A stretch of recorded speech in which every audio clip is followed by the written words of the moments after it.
Importante ang mentoring, especially sa mga church members or church ministry team na sama nila. Kada bulan kinigihimo sa Lingunan Alliance Church, pinanguluhan sa ang pastor na si Pastor Melvin Dulis. So, isip pagkaugnat sa kusog o pag-refresh na mo sa mga una-una. So, mo ni nanayaw ang tanan. O tanawa kung kinsa ang may musayaw, ang leader ra jud.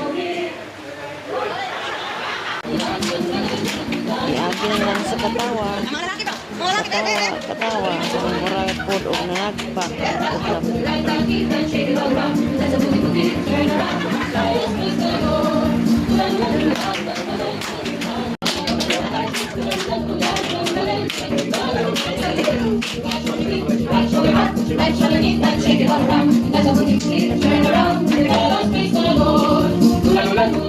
Lihat mo magaw sa lalo-lalo.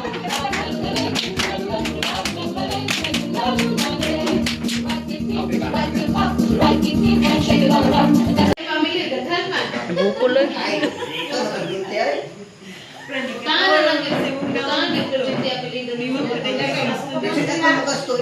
Lagong kayo. Sa kong channel ba?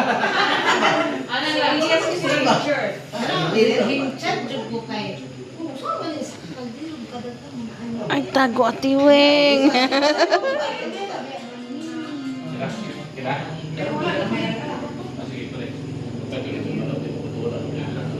Nadasi ko nagbasa-basa nito sa damang ang ako na imagine thinking. Ini nga situation when you are in is sa a very critical point ba? Laliman ka mag-ampo ka. Itakaw na ko yung morning diri. Mura bitaw. Damuin mo lang. Basta pilagat. I remember sa nahinamdom ko sa ospital. Nagtunay ka ampo katubang sa parinti. Gadamuin na. Ako po gatanaw. Muot ako. Muot lugan ba? Muot mo ka lugan. Happy birthday to you. Happy birthday to you.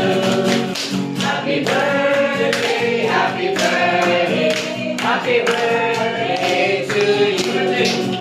Happy birthday to you. Happy birthday to you. Happy birthday, happy birthday.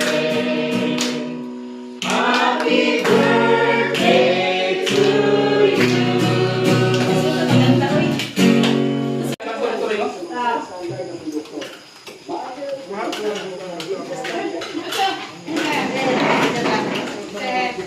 Apa yang mau begitu ay?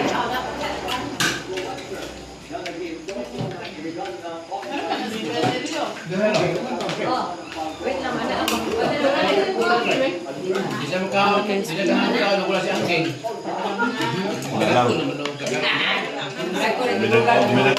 Mura magkatutog yung... Ala, gabi na po, dyan na siya. Dali na sukapin. Suwa po na siya.